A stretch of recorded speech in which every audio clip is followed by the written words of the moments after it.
Fantastic. How do we look? Great. We look live. Yeah, do I have to scoot down lower? I don't know. I'm taller than you. I don't know. I don't know. Here. I'll get closer. Is that better? Okay. Hello. Welcome. Hello. Welcome to our show. So we're just doing this as we're jokingly calling it working title because, we're in between things right now. It looks like, what did I do now? It looks like we're going to be doing Pokestop stories. What's we doing? It's like all me, just me. Tilting it over. We're going to be doing Pokestop stories. So it looks like that's going to be a thing. We did a sort of test run of recording a whole new concept. Do you want to talk about sort of the slight change? Well, there's a lot of changes between how we've been running our shows and what we got going forward. So I had an appointment in the city yesterday, which was exciting because it's like not quite halfway towards a place I've been wanting to visit for a long time that no doubt has some really cool Pokestops with stories. So we made our way down the rest of the way and got to do some exploring. But while we were doing it, we thought, there's probably enough for more than one short here if we went the shorts route, and it would help to kind of keep things tight and focused. And then we wouldn't have to create some kind of theme to stick 3 or 4 Pokestop stories into. It would occur naturally. So the new format for the new show will be all shorts.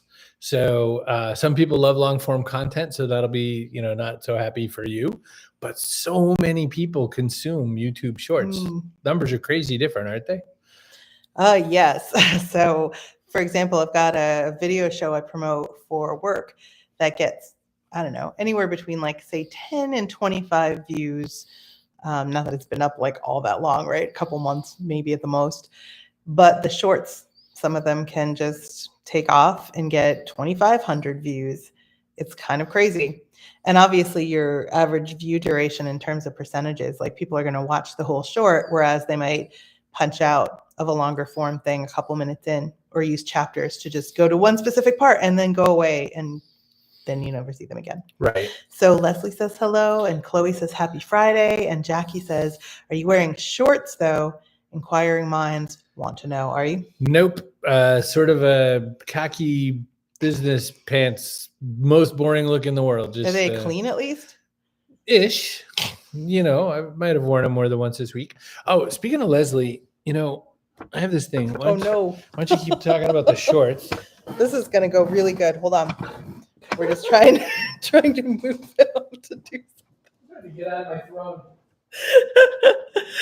So we went to this place yesterday and we were thinking, hey, just this one room alone would be enough for a short, or just this one feature would be enough for a short. And so we're sort of thinking now in just storytelling in a different way. So instead of trying to glue together 3 or 4 shorts to make a related thing, like segments, for example, are about 2 to 3 minutes. Some of them have been longer, but most of them are 2 to 3 minutes. We'll have shorts. So you get segment, and they're all related and it happens on its own. What's this? No. Yeah. So Leslie sent us some stuff a little while ago, and I've been holding on to it. A little while ago. Let me see this. I don't know. Let me see this label. What does it say? What's the date? Doesn't. There is no date. April 23rd. Where do you see that? Oh, shit. I was going to say yesterday. Came here yesterday. No. April 23rd. So I have this thing. It's called Schrodinger's gift. And what it is until I open the gift, it's either amazing or it's not. But until I open it, it's both. What? I'm gonna put it up to the camera. So this is like an unboxing video. However, you now see my pants. You can't see the unboxing. To Chris, you can't see the box. I'm gonna show them the stuff. To Chris and Kerry, a little gift, a little treat from Maine for you. Enjoy, Leslie. Probably should have sent it to me, Leslie. No, well, all right. I open boxes. Look, it's June 27th. It's all stuff that is fine until you open it. So I hope 2 months. I hope it's not a puppy. I hope it's not a starter. Oh God, a sourdough starter. So look, here is maple syrup. Leslie sends the best maple syrup. It's 40 gallons of sap to 1 gallon of maple syrup. Jackie said, nice pants. Oh, thank you, Jackie. And Leslie said, Jackie said, where's my present? I want one. Yes. You know, you could have come to take this one for all he would have noticed in the last few months. This makes so much sense. I was like, what smells in here? Garlic. Fresh garlic. You left fresh garlic. It was fresh 2 months ago. It's fine. I don't know if you know how they used to use garlic in the old days. I know that she said we're supposed to refrigerate that syrup. Syrup once you open it. Okay. Once you open it. Another syrup. There we go. So some syrups and garlic. Oh, the garlic smells so good. Leslie sent garlic last time too. Here on the Working Title Show, we operate on a 2-month delay. I'm so happy. Nearly 3. So now we make pancakes? Well, see, that might be something because somebody on this video doesn't eat pancakes currently, and it sure isn't me. It's not because I don't want to. I would love to eat pancakes. So you have to come closer because now you're not in frame. I'll frame up. So I have an autoimmune disease, and so I cut out a lot of kind of trigger foods, which include gluten. And so, I mean, not totally, but like mostly. So pancakes are pretty done for me until I find like a gluten-free, whatever. And I think gluten-free pancakes are gross, so that's where I'm going to stand on that one. Fine, so you stand on that one, but you could still eat them. You yes, so I will make pancakes. I do use syrup, though, as sweetener in tea and in turmeric lattes and other things that are very, very good for me. Now, there's a tea that you've been having a lot recently that evidently you were turned on to by a sometimes viewer of our show. So about, it must be a year now, I received a care package from Scotland.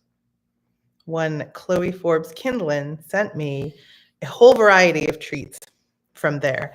And it included a box of Yorkshire biscuit tea, which is a black tea that somehow tastes like cookies. And so guess what? As someone who's not eating cookies anymore, I was like, I need more of this tea. So I got a whole nother box and I've been drinking it daily. And thank you, Chloe Forbes Kindlin, for telling me about Yorkshire biscuit tea. So let's see. Leslie says, luckily maple syrup is good on all kinds of things. Yes. I and Buddy the Elf agree with you. And why is everyone getting packages but me? Well, you'll never see them from me. I don't send things. I don't even like mail. But this is a very unique occasion because, you know, it's maple syrup. Now, I've been using the maple syrup. I'm still using last year's batch of maple syrup. I make pickle juice iced tea. No, pickle juice lemonade. I just live here. Can you do iced tea? I mean, you could maybe do iced tea. That would probably make me throw up. But you could do pickle juice lemonade. So you make 50% pickle juice, 50% lemonade, and then a little sweetener to taste. And the sweetener I use is the maple sugar. And it is really rather tasty. So, you want to follow the conversation. So Jackie's like, who doesn't like mail? I don't like mail. For one thing. And then I love that you love it, says Chloe. Gluten-free is exactly why I originally bought it. Thank you. That shared wisdom. And you know what? It was delicious before I needed it. It was like I liked it already. It's just that when I went gluten-free, I was like, I'm going to need more of this tea immediately. Is how that went. All right, so we've done our unboxing, and I put that off, but I saw that Leslie was here, and I thought, we can do our unboxing. You put it off for 2 months. Don't talk to me. So I will say this, that this new show concept, the fact that we're going to do it all shorts is fascinating.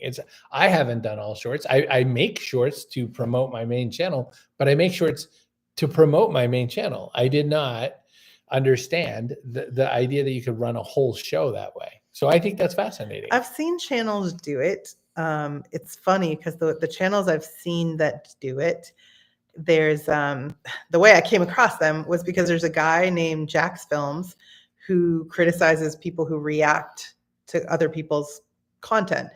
And they do it with minimal effort. Sometimes they actually just paste the same reaction video over the top and don't even, it's lazy and boring. But anyway, I was like, wow, look at basically the numbers. Clearly this length of content is what people want, but I'm not just going to steal someone else's content and react to it. We're going to make cool content. Yeah. So that's what we're doing. But it seems like basically I just looked at it and said, people want like bite-sized content. They want tapas. They want Is what they tapas. want. So let's see here. Jackie missed the name of the tea. It's biscuit tea. I think that's what they call it. It's like Yorkshire cookie tea or something? No, it's Yorkshire biscuit. tea, right. They don't call it cookies. That's what it's called. If you Google it, it's a yellow box, I think. Yorkshire biscuit tea. Tastes like tea and a biscuit. Mm-hmm. Yellow card, Brogan. Jackie says, I still think you should make shorts in shorts, but that's just me. You wouldn't know if we did because everything I filmed yesterday, you're not looking at me, you're looking at what I'm looking at. Yeah, so we took pictures of the places and stuff. Yeah. So it's too short for that kind of like build up, I feel like. I mean, you could do it. There's people who do it and just sit there and, say stuff and the text comes up on the screen. And depending what you're saying, it can be interesting or not. So I consume quite a bit of YouTube. YouTube's probably my number one channel I watch now. And it's my sort of number one social network because I comment to the people that I enjoy watching. I do also sometimes go in little runs of watching shorts. Although what I've found is that shorts are kind of a dopamine thing. You zip, zip, zip, zip, zip. It's like pushing that little monkey button. And so for you and everyone else though. Right. So I'm trying to kind of do better and regulate my dopamine. Thank you, Chloe. But what I was going to ask you is so I can watch. The first time I ever discovered shorts, I watched them for 3 full hours from when I pushed start. Sure defeats the purpose of shorts, doesn't it? It was sunny out. I'm scrolling, and I looked up and it was dark and probably nearly bedtime. Oh. And I went, oh no. So I think shorts are kind of. My question, I have one, is do you consume shorts now? And if you do, what's the shape of a short that you like to watch? Like, what's an example of a short that you like to watch, maybe? Okay. So a few different ones. One is if I have just watched something and I'm not sure I understood it. Like if I think I watched something and understood it and maybe missed some stuff like Easter eggs or something, I tend to like shorts where it'll say, hey, in the latest episode of Has Been Hotel, did you notice? And it'll tell you a thing.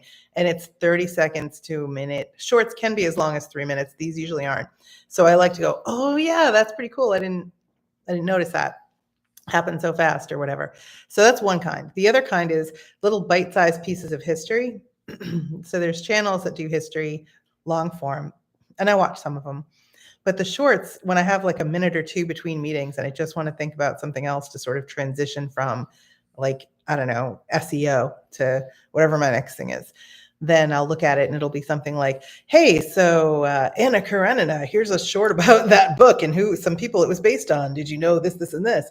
I like those kinds of ones, like little bite-sized nuggets of history. I watch, it turns out, a lot of food shorts. I do. I will. If like one comes my way, I'm not going to complain. I never know their names of the people though. So Chloe turned me on to at least a couple of these. Chloe turned me on to the guy. I don't know his name. He cooks mostly Asian type food. And one of his habits is he will like smack a bowl and the bowl will flip and he'll catch it. And it always makes it look like he cut it first try. Yeah. And we don't want life to look difficult. We've seen behind the scenes he does not do that. And whatever that guy is, I like him. He's very funny. Like he calls oil, like when you're cooking and the recipe says oil, he says food lube. He's just funny. And then my other one that Chloe turned me on to was these two brothers who do potatoes, baked potatoes. Okay. And they mix in interesting stuff. And so every episode of a short is them putting things on a potato. Now I have to look up this guy I've been watching. He discovered a 1990s era redecorating show. That guy. Featuring two women that, in the course of an episode, take a $500 budget and a room with which the owner is not satisfied and make it so much worse. They don't mean to, but it always comes out worse. So I'm going to look them up because I will watch that guy all day. He is savage and he is correct. For example, in one episode, this woman was painting flowers on a wall, hand painting them, but they were abstract flowers. And he's like, no, that looks like Elphaba's butthole. And I was like, oh my God, that's exactly what it looks like. What it did not look like was a flower. This is the one, you sent me one of them where they were making an end table by breaking a whole bunch of glass or something. And he made a point about sharp. Like, see how much better it is now that it's slightly dangerous, difficult to clean, and impossible to put your drink down on? Yes. Crazy. I know. Chloe says Ian Kyo is the Food Loop guy. Chloe points out too, the two or three times, did we do it 3 times? We fasted for a week each, Chloe and I. And so when you fast, obviously you're not eating food. So what did we do? We obsessed and watched food videos endlessly. Oh my gosh. Don't know think why. I could do it. Ian Kyo. I didn't know that was his name. All right. So this guy, Rob Anderson. And the show was Decorating Scents, CENTS, on HGTV. And they do terrible things that you should probably be, they should be a crime. They should get arrested for what they did to some of these places. Do we blame TikTok? Because like this went through TikTok, then Instagram Reels, and YouTube Shorts, which I call TikTok for old people. Well, don't forget about Vine. Vine was 6 seconds. That's true, Vine. So you could blame Vine. Seismic back in the day, Loic Lemur's little social network. That was the same sort of thing before Vine did it. I blame TikTok for things like the ice bucket challenge and all that dumb stuff that sometimes people do that's dangerous, like swallowing Tide Pods. I blame TikTok for that. But our short attention spans, no, not necessarily. Jackie says, my kids are trying to put me on TikTok, like to watch it or to be on it. Yeah, there's a difference. So I would say a hard no to the latter, but a soft yes to the former. Carol Alalouf's daughter dragged her into TikTok the same way, and it was like to do these dances or something. Did she blow up? Oh, she's huge now. She's like tens of millions of subs. That's the risk, maybe don't do it. I don't know. And Jackie, be on it, says Jackie. That's a hard no for me, dog. I don't know in what context they said that, but it could be that your teenager is finding it amusing that you have different, I don't know, a different approach to things. My kids find it amusing. I have a different approach to things than they do all the time. And that I use arcane references like, I don't know, I'm trying to think, AOL or something. You'll mention MySpace. You mentioned something that doesn't come from 2010 and forward. Yes, and that's hilarious to children. Yeah, so we're gonna make a shorts channel, which will be fun. I mean, I still have my photos as meditation channel, which who knows what I'll do with that. I'm still having a real tough time breaking it past the levels I have right now, but I'm still enjoying it. If you want to blow up, you should get on TikTok. Guess I should get on TikTok. Yes. Learn some dances. Get in frame. You're so scared of me. I won't hurt you. You know what? Your computer is dirty and I like it because it gives me like a nice filmy, like diffused look. It's just like spit on the screen or something. It's goo or something. I don't know. Could be anything. I'm a fan. So Chloe says, will you still be going live on Fridays? I mean, we have been. Yeah, I mean, we have been because we're weirdos. So maybe we'll just show up here in this channel on Chris Brogan and just do this. But I don't know. It's hilarious. This all started because the really nice people at StreamYard, formerly a sponsor, out of the blue, they decided to kill their influencer program. But they didn't tell us that. They just pulled the cord and tried to bill me for like $900. Yeah, no, you're right. It was closer to $857 or something like that. No, listen, it is a wonderful product, and if you were monetizing your show, then it makes sense. But we're just doing this for kicks. We just do this to fart around and talk to you. So. And one time for sausages. Yeah, thank you, Johnsonville. Yes. That was just fun trying to bully someone into being a sponsor. It worked. We got Nuns sausage. I mean, to me, that's the tagline. I mean, think about this. We wouldn't have gotten to speak to Sister Anne Flanagan without that show. That's right. We wouldn't have gotten to talk to Sir Mix-a-Lot or Mistress Montana. Mistress Harley. Yeah. Butterscotch. Mm-hmm. Mr. and Mrs. Claus. So, I mean, you can't really quantify the value of that because that is, for me, intellectually very enriching. Tommy Tallarico. Do you know? Oh my God, Tommy Tallarico. Do you know I have street cred with all these kids because our show showed up as a clip in a documentary making fun of Tommy Tallarico. Oh, that's funny. Our clip shows up in this big takedown piece on Tommy Tallarico. What I remember most about that is that there was someone in the chat who had a question in the Backpack Show chat for Tommy Tallarico, and he went on a tear before even answering. He hadn't answered anything. He was just going. It was like, pull the string. Talk. So after, I don't know, 4 minutes, I was like, hey, just a sec. So-and-so has a question. And he's like, well, can I just say what I was going to say? And I was like, no. Somebody has a question. It's, They have a question from 4 minutes ago. it's an interview, not a monologue. So, I mean, if I wait, they could be gone. It's been 4 minutes. I don't know. To me, like if you have a question, we're already on a delay with a live broadcast, like 30 seconds ish. So they may have already moved on to another topic, even 30 seconds, 4 minutes. They're probably like moved to another state and changed their name and taken a new job. That's true. Change religions. It's a whole other thing. Yeah. Yeah. Who were some of your other favorite guests on the show? I'd have to think about that. Let's see. So who did I learn the most from? There was a bunch. So we had a bunch of authors on, and Wabgishig Rice was a journalist, First Nation journalist, and turned author, and wrote a post-apocalyptic fiction story. And that one, I think it was Moon of the Crusted Snow or something like that. I enjoyed talking to him because of his experience before becoming an author, and then kind of the experience of being an author. So I loved a whole lot of the horror authors, actually. Violatina. Yeah, right? Violatina. Loved her. I can't remember her last name. I can't either. The one who wrote the book about Vasquez. So what I loved about her, it was how she went about becoming a horror author. That was awesome. Then talking to Sir Mix-a-Lot, what I liked about that was he said, you don't have to have a contract. You don't have to sign a deal with a studio. Why would you do it when you're expected now to do all the promotion work yourself anyway? Keep your rights, keep your money, and do it yourself. I mean, it's such valuable for creatives, such valuable advice. Yeah, and sell your rights to, he made more money selling his song back to Nicki Minaj for Anaconda than on the song Baby Got Back.